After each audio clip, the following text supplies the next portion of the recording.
Hello, everyone, and welcome back to Mrs.Hamideh's English channel. I'm Sarah, where learning English is easy and fun. Hello, Sarah. And I'm Paul. It's so wonderful to be here again. How has your week been treating you? It's been quite a productive week, actually.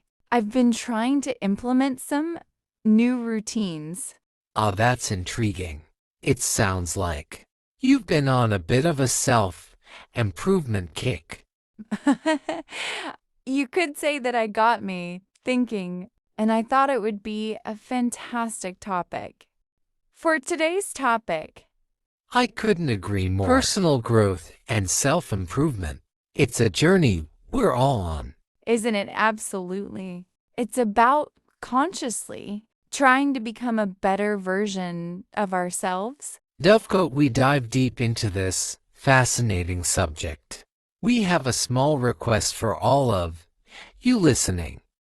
Yes, if you enjoy our content, please take a moment to subscribe to Mrs.Hamideh's English channel. And don't forget to give this episode a thumbs up and share it with someone who might find it useful. It helps us immensely. It really does. Your support means the world to us. So shall we get started, Paul? Let's do it. Where do we begin with such a vast topic? Maybe with the why. That's a great starting point. Why people even feel the need for personal growth. I think it often stems for a feeling of stagnation. You feel like you're stuck in a rut, not moving forward. I can relate to that. It's that desire for progress, for momentum in life. Exactly, it's tied to the concept of a growth mindset versus a fixed mindset. Oh, I find that so fascinating. The belief that your abilities can be developed through dedication and hard work. Precisely. A fixed mindset assumes our character and intelligence are static. It's a very limiting belief. It truly is. Embracing a growth mindset opens up a world of possibilities. It's liberating. It is you stay to see challenges not as threats, but as opportunities to learn and grow.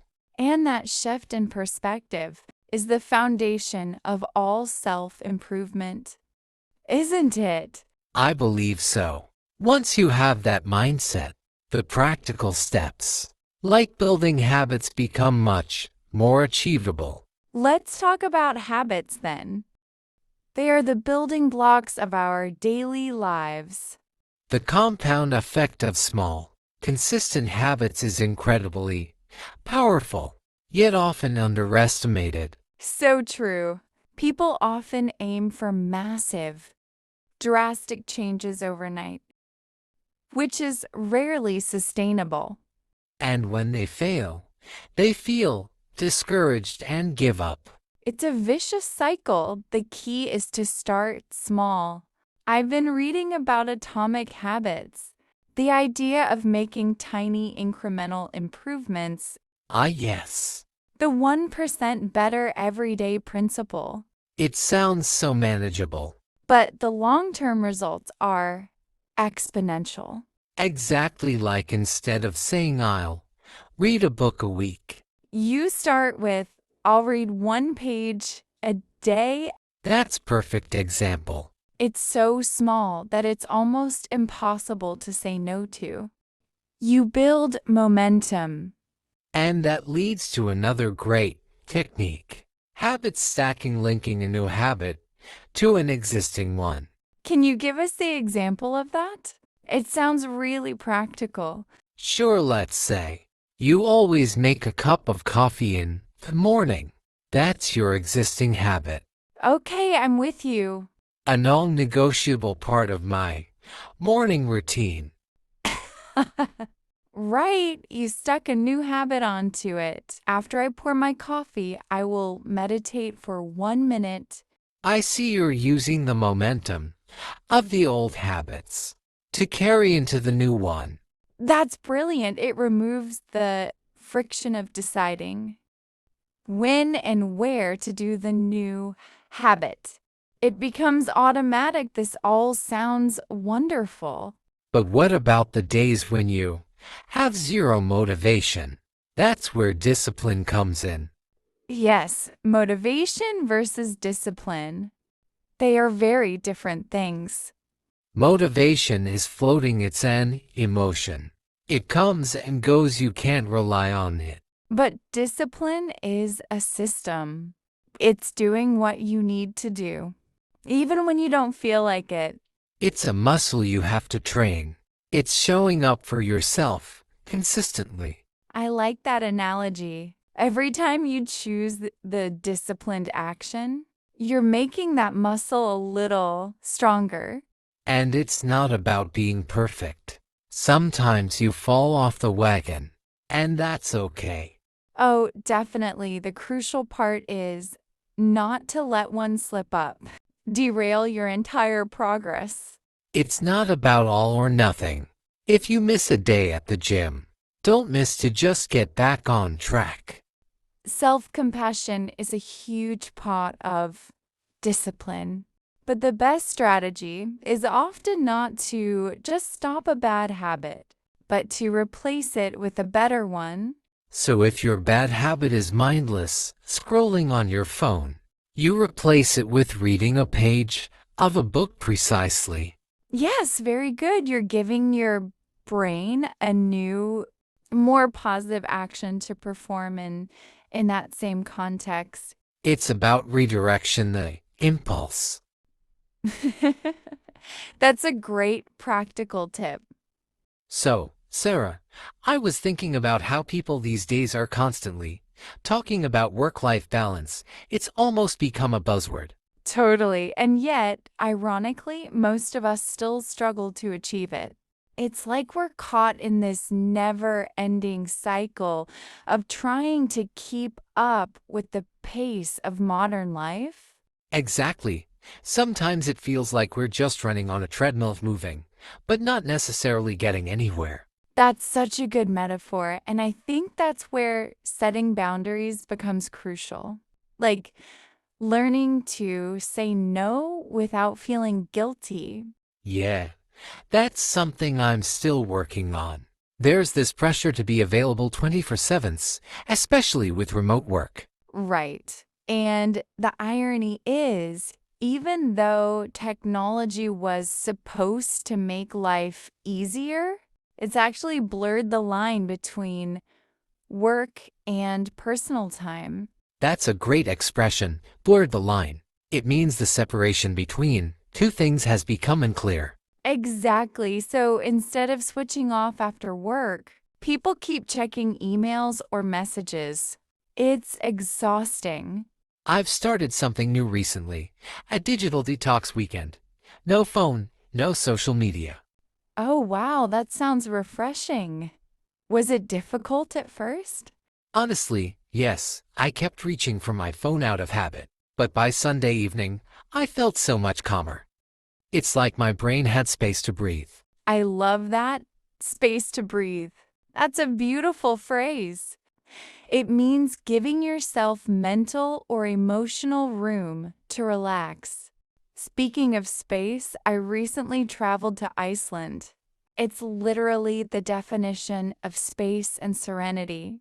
I've heard it's breathtaking, so what stood out the most? Honestly, the landscape felt otherworldly, vast, raw, and untouched.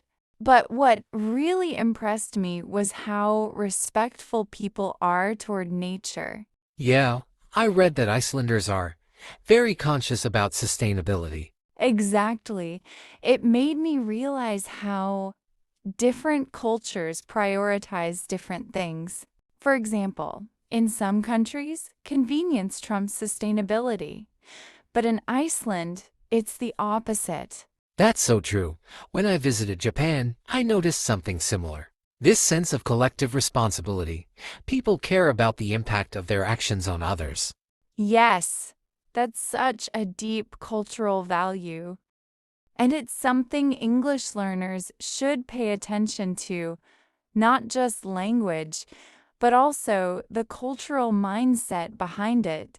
Right. Because language and culture are intertwined. If you understand the culture, you naturally sound more authentic when you speak. Exactly. For instance, when English speakers say, "no worries," it's not just about the words. It reflects a relaxed, easygoing attitude. Yes. And in contrast, other cultures might interpret that as being too casual or indifferent, so context really matters. You know, that reminds me, have you ever had a cross-cultural misunderstanding? Oh, plenty. Once during a meeting, I said, "I'll think about it," and later found out the other person took that as a no. Classic. In some cultures, indirect language is a polite way to refuse, but in others, it just means I need time. Exactly, and tone plays such a huge role too. You can say the same sentence with a different tone and completely change the meaning. Totally. Like the phrase sure, why not? Depending on tone, it could sound enthusiastic or sarcastic. Right, English is full of nuance, subtle shades of meaning, and that's something advanced learners often overlook. Yeah, it's not just vocabulary, it's intonation, context, and emotional subtext. Beautifully put. That's what separates fluent speakers from native-like communicators. Since we're on the topic of fluency, Paul, what's your top advice for learners who want to sound more natural? I'd say immerse yourself in real conversations, not just textbooks or grammar drills. Listen to Ms. Hamideh's podcasts every single day, talk to native speakers, and shadow natural speech. Yes, shadowing is amazing. That's when you repeat what someone says, almost simultaneously, to mimic rhythm and pronunciation. Exactly. It trains your ear and your mouth at the same time. And another tip, don't obsess over perfection. Native speakers make mistakes all the time. Fluency isn't about flawless grammar, it's about flow and confidence. Totally agree. Also, focus on collocations, words that naturally go together, like make a decision or take a risk. That's what makes you sound authentic. Yes, and learn idioms in context, not isolation. Like earlier when we said running on a treadmill, it's much easier to remember when tied to a story. Well, that was such a rich conversation. We covered balance, travel, culture, and communication all in one episode. Exactly. And we hope you picked up some useful expressions and ideas to make your English sound more natural and confident. Remember, language learning is a journey, not a race. Keep practicing, keep listening, and don't be afraid to make mistakes. And we would absolutely love to hear about yours. Yes, that's our question for you today. What is one area of personal growth you are currently focusing on? Are you building a new habit or a new skill? Let us know in the comments section below. We read every single one. And if you haven't already, please consider subscribing to Mrs.Hamideh's English channel. Your support helps us continue creating these conversations. Thank you all so much for tuning in. It was a pleasure as always. Until next time, keep learning and keep growing.